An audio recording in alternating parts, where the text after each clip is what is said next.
Iya, terima kasih. Assalamualaikum warahmatullahi wabarakatuh, Bapak Ibu. Waalaikumsalam warahmatullahi wabarakatuh. Ya, alhamdulillah masih semangat luar biasa hari ini ya.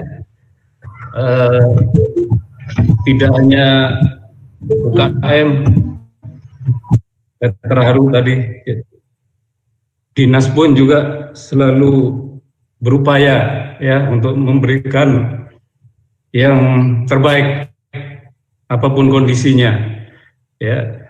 Dan Assalamualaikum warahmatullahi wabarakatuh. Puji syukur kehadirat Allah Subhanahu wa Ta'ala, pada hari ini kita masih dapat bersama-sama menuntut ilmu ya, belajar, karena hanya ini yang bisa kita lakukan saat ini untuk mempertahankan usaha-usaha kita, Bapak Ibu, karena kondisinya memang sangat berat dan memang tidak banyak orang yang terbiasa dengan kondisi seperti ini ya.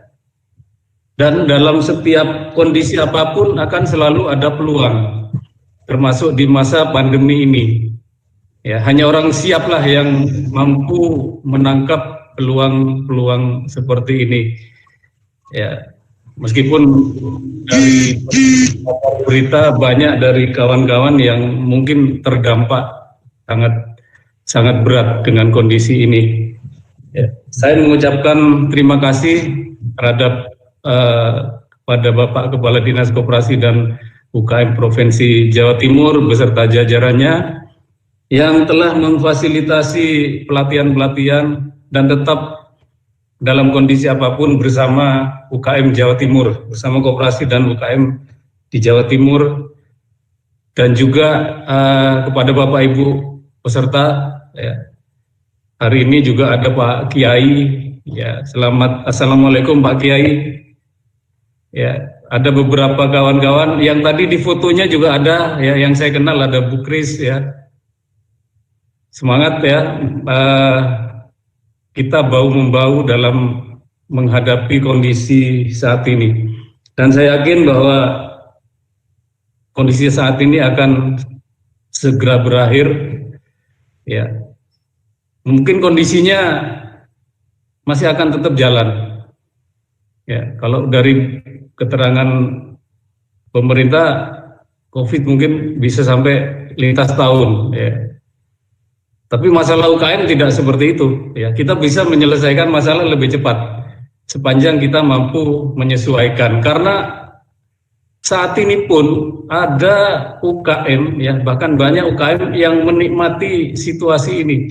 Justru pada situasi ini mereka bisnisnya semakin meningkat ya. Dan perlu saya sampaikan juga bahwa UKM yang bagus itu bukan UKM yang bisnisnya bagus tapi begitu ada seperti ini nggak bisa apa-apa, terdampak ya. Sejatinya sebagai pengusaha itu harus mampu menyesuaikan dengan kondisi apapun ya. Makanya saya pribadi ya berusaha mencoba untuk merubah ya, dan terus berubah. Karena Pak, tidak ada bisnis yang prospeknya permanen ya. Itu pun dalam kondisi seperti sekarang memang sulit ya, terkadang dalam kondisi situasional. Jadi pribadi kita itu kadang-kadang kita sulit mengatasi masalah, padahal orang lain bagus ya menghadapi masalah itu, bisnisnya bagus, tapi kita sendiri kadang-kadang justru terkendala dengan itu ya. Artinya personal kita pun juga harus siap menghadapi situasi yang seperti ini ya. Terima kasih atas kehadirannya Bapak Ibu. Sekarang kita masuki ke materinya, tolong slide yang pertama ya, bahwa hanya mengingatkan saja ini Bapak Ibu ya, bahwa sesibuk materinya belum dapat ya, tolong, saya tidak bisa menampilkan ya. Enggak. Sebentar. Iya, lupa sudah. Yang di sini. Di sini. Tapi sudah detailnya, sudah muncul.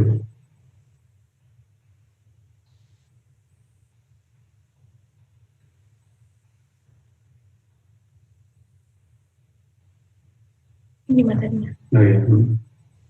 Masuk deh. Masuk deh. Saya coba sendiri ke depan.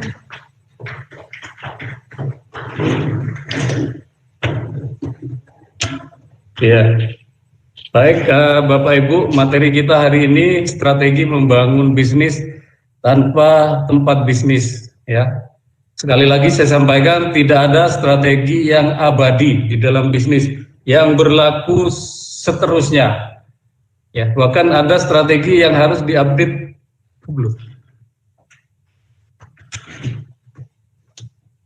Berarti soalnya nggak masuk ya? Iya. Ininya di mana tadi?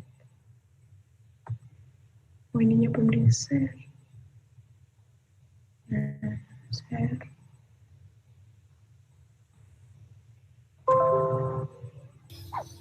Udah. Masuk. Masuk. Tapi kok masuk loading gini?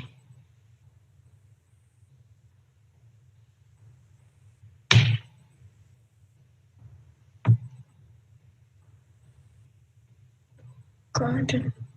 Bagiannya dulu.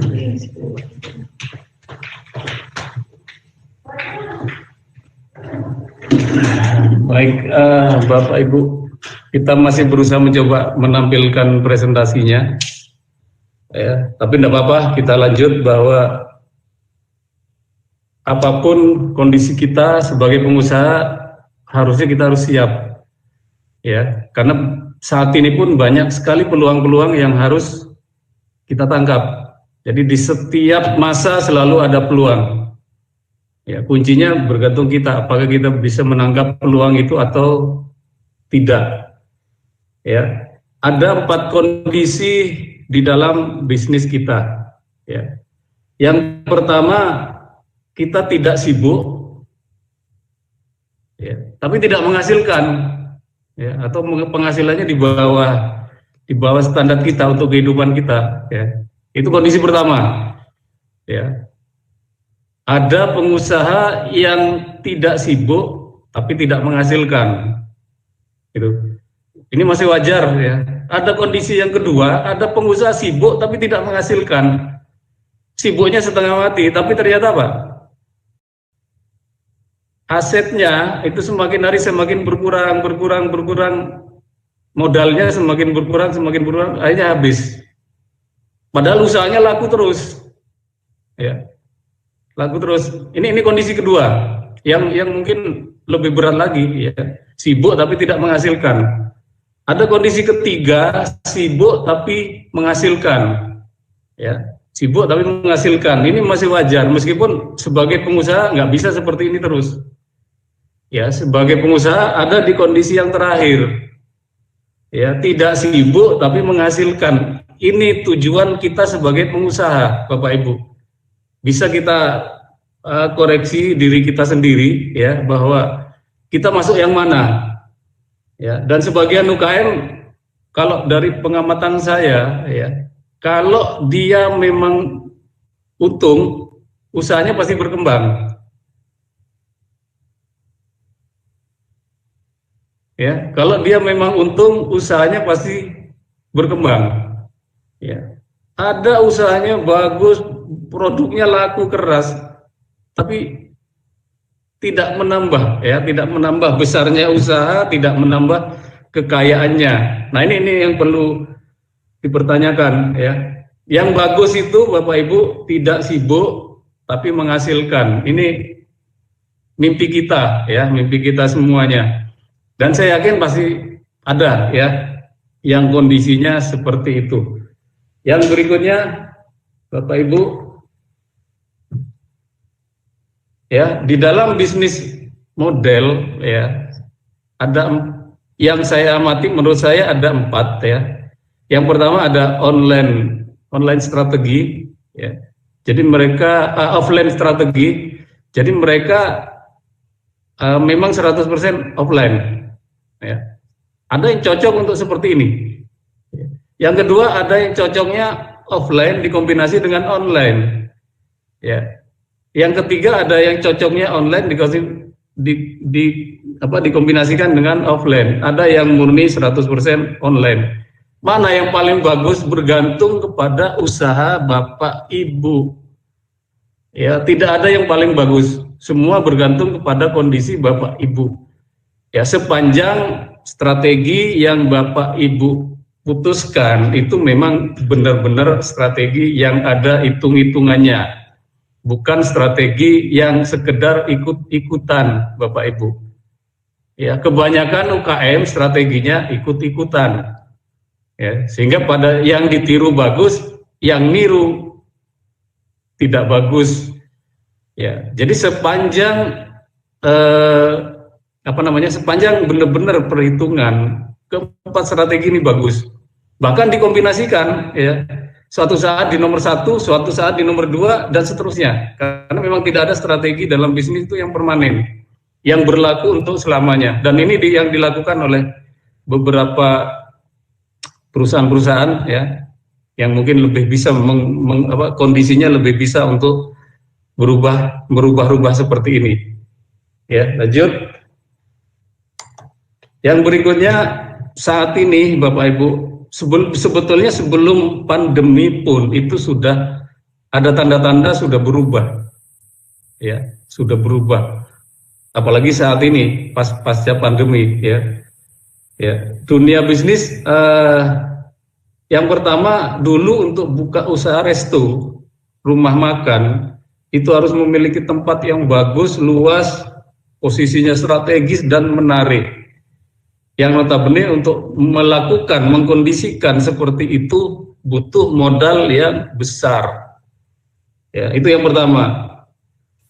Yang kedua, melihat perilaku konsumen yang sekarang sudah tidak mau susah-susah datang, sudah tidak mau susah-susah harus pakai transport menuju tempat makan yang disukai, ya, kecuali memang situasional, ya. Tapi selama masa-masa normal itu akan menyulitkan konsumen. Konsumen maunya terima beres di rumah meskipun sedikit mahal, ya. Itu tren customer kita ke depan seperti itu, ya, apalagi sekarang masa pandemi. Yang ketiga, untuk buka usaha kuliner, ya, tidak perlu tempat yang luas dan bahkan tidak perlu sewa mahal dapur yang cukup luas. Ya, saat ini dengan fasilitas yang ada murah itu semua bisa dilakukan. Ya, kembali lagi kepada kondisi Bapak Ibu, cocoknya di mana. Ini yang paling penting. Ya, jangan asal milih Bapak Ibu. Jadi harus benar-benar dianalisa Bapak Ibu pasnya di mana. Karena keempat strategi ini tidak ada yang jelek. Ya, tidak ada yang jelek. Bisa suatu saat dikombinasikan. Bisa bergeser setiap waktu pada kondisi-kondisi seperti ini. Ya. Yang berikutnya, ya, di era bisnis online, ya, banyak usaha kuliner yang bisa dijalankan tanpa harus buka warung. Ini realitasnya seperti ini, Bapak Ibu. Jadi tidak perlu mahal-mahal buka warung. Tapi meskipun ada yang memang mampu bikin warung, akan memilih kondisi strategi yang ini, yang online, ya. Karena apa? Mungkin menurut analisa mereka kondisi strategi ini yang lebih bagus, ya. Apalagi yang kita memang tidak punya fasilitas yang cukup, ya. Yang punya modal besar pun akan memilih strategi seperti ini. Ya, karena apa? Memang strategi ini sangat tepat untuk kondisi saat ini. Jadi bukan hanya yang tidak punya uang banyak, ya, apalagi yang modalnya kecil, ya, harus mentargetkan bisnis harus pakai restoran, bisnis harus pakai ini. Yang punya modal pun sekarang sudah beralih ke strategi ini. Ya, jadi Bapak Ibu harus mengikuti situasi bisnis seperti ini. Jangan ngotot kalau tidak ada tempat, tidak ada modal yang besar, terus tidak mau berbisnis. Ya, itu sudah ketinggalan zaman ya, pola pikir yang seperti itu. Apalagi mau bisnis tunggu modal gitu ya, tunggu modalnya cukup. Ya, yang punya modal besar pun banyak yang modalnya nggak digunakan Bapak Ibu, tetap mengandalkan modal orang lain.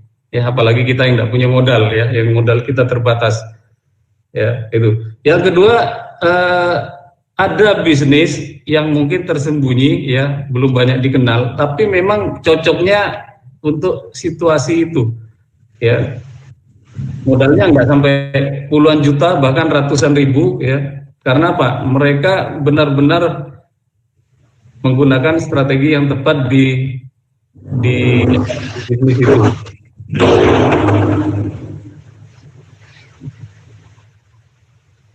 Yang berikutnya Bapak Ibu,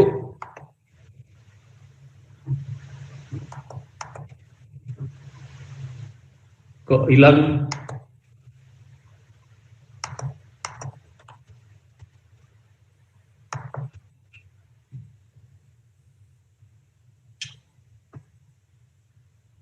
Ya, kita ke slide 6 ya, itu ya. Jadi banyak perusahaan baik besar maupun kecil yang saat ini mengandalkan jasa perusahaan pesan antar ya. Kita tahu ada GoFood, ada apa namanya, GrabFood, ada yang lain-lain lah, banyak. Itu harusnya UKM dengan fasilitas yang sangat terbatas bisa memanfaatkan kondisi itu ya, untuk menutup kekurangan kita ya. Tapi justru yang banyak menggunakan ini yang mereka-mereka yang menengah ya, yang banyak menggunakan ini. Jarang sekali yang kecil-kecil menggunakan ini, padahal ini sangat membantu kita untuk mengembangkan ya. Kalau di judul saya yang lain yang hari ini dengan 350.000 sudah buka resto ya. Itu memanfaatkan aplikasi online ini ya, merubah bisnis dengan modal kecil ya menjadi sesuatu yang besar ya.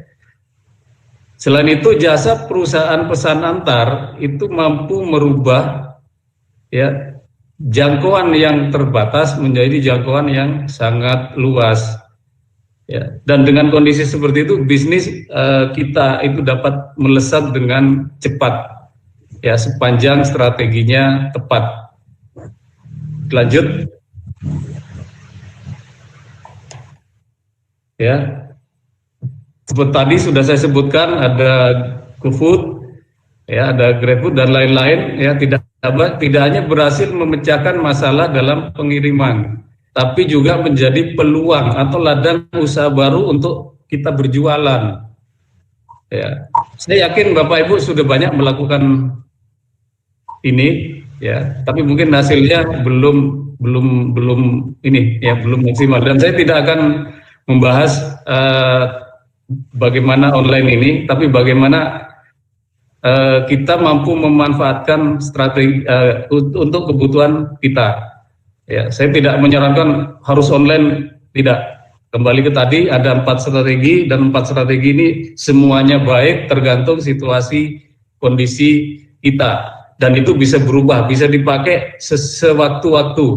Kadang kita bisa murni offline, kadang kita bisa mengkombinasikan, kadang kita juga bisa online. Ya, semua strategi itu harus fleksibel digunakan, Bapak Ibu. Saran saya, ya, jangan hanya fanatik ke satu itu aja, tidak mau melakukan yang lain. Ya, karena pasar menuntut perubahan-perubahan itu dengan cepat. Ya, jadi Bapak Ibu harus bisa menggunakan 4 strategi itu tadi. Ya, baik, kita lanjut ya. Di contoh ya, Bapak Ibu mungkin tahu selama ini ada Pizza Hut. Ya, ini bisa kita tiru Bapak Ibu. Ya, jangan kemarin saya juga memuat strategi ini di Facebook. Banyak UKM yang protes ya. Bisa ngapain masuk ke jalan-jalan situ ya. Ini salah satu komentar ya. Ada beberapa komentar kenapa mereka masuk ke jalan-jalan. Ini kan wilayahnya UKM. Apa iya begitu ya? Siapapun boleh masuk Bapak Ibu ya. Dan pikiran seperti itu saya kira kurang bagus ya. Jadi harusnya dibalik. Bisa saja mau begini ya. Yang biasanya di tempat besar dia mau di jalan-jalan. Apalagi ibu yang kecil nggak mau di jalan-jalan seperti ini. Ya. Ini jangan dibalik. Ya. Saya kira bisa pun boleh ya. Bisa pun franchise-nya punya saudara-saudara kita juga. Ya. Bisa saja mau melakukan yang seperti ini. Yang berikutnya, ya ini KFC Bapak Ibu. Ya ini real sekali. Ya. Jadi mereka sudah mendekat ke pelanggannya. Ya. Apakah mereka tidak punya biaya? Saya kira besar mereka biayanya. Tapi kenapa mau melakukan ini? Karena hanya ini yang bisa membuat usahanya bertahan. Ya. Mungkin ini baru di beberapa lokasi ya. Ketika di lokasi ini bagus, bisa jadi nanti di setiap tempat akan ada gerobak-gerobak seperti ini. Ya. Dan UKM akan semakin tersisih ketika kita tidak mau melakukan yang seperti ini. Ya. Yang berikutnya. Ya, ini strateginya McDonald ya, ya ini sampai segitunya mereka menghadapi situasi seperti ini, ya merubah desain model bisnisnya menjadi desain model bisnis yang akrab, yang bersahaja, yang mampu bekerja sama dengan kondisi saat ini, ya. Ini salah satu contoh saja Bapak Ibu ya, yang mereka yang tadinya benar modelnya bukan model dia bisnisnya makan di tempat ya, dia berkerumun di situ pembelinya. Sekarang mereka cukup dengan dengan model-model seperti ini, tidak dimakan di tempat, jadi produknya dibawa. Ya, ini sudah mulai bergeser, Bapak Ibu. Mereka sudah model bisnisnya sudah berubah, ya, bahkan bertolak belakang dari yang sebelumnya. Ya, yang berikutnya, nah ini beberapa yang kita sudah masuk ke tema kita, Bapak Ibu. Ini adalah pengusaha-pengusaha yang sekarang konsisten ya dengan pilihannya, yaitu mereka tidak menyediakan fasilitas makan di tempat. Ya, mereka menyediakan hanya untuk pembelian aja. Mereka tidak menyediakan layanan di tempat. Ya, tapi kita tahu mereka modalnya besar. Kalau misalnya menyediakan tempat pasti bisa, tapi mereka memilih strategi ini, ya, memilih strategi ini karena dengan strategi ini kecenderungan konsumen saat ini lebih ke seperti itu, ya, mereka beli atau tinggal pesan. Ya, itu Bapak Ibu. Selanjut ke berikutnya.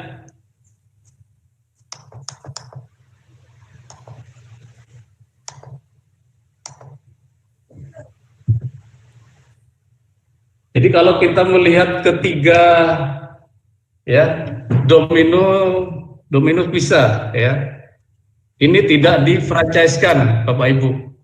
Memang basicnya dia jualan di tempat, tidak dimakan, jualan dibawa pulang. tidak dimakan di tempat. Makanya segmen partnernya adalah lebih besar ke Gojek atau ke GoFood atau yang lain-lain. Ya, sedikit yang pembeli pribadi. Ya, tapi mereka masih membuka untuk pembeli pribadi. Yang penting datang, ya, tidak dimakan di tempat. Ya, ini kebetulan pas di depan ini di Taman Dayu yang Cetam, ya. Ini di Taman Dayu. Cetam basicnya selama ini di hotel atau di mana, di mall atau di tempat-tempat ramai. Ya, dia berubah fungsi, ya, dengan gerobak mobil seperti ini dia mendekati para pembelinya karena mereka sudah tahu kondisi seperti ini, mereka tidak berkerumun, customer tidak suka berkerumun di tempat, ya, mereka yang mendekati.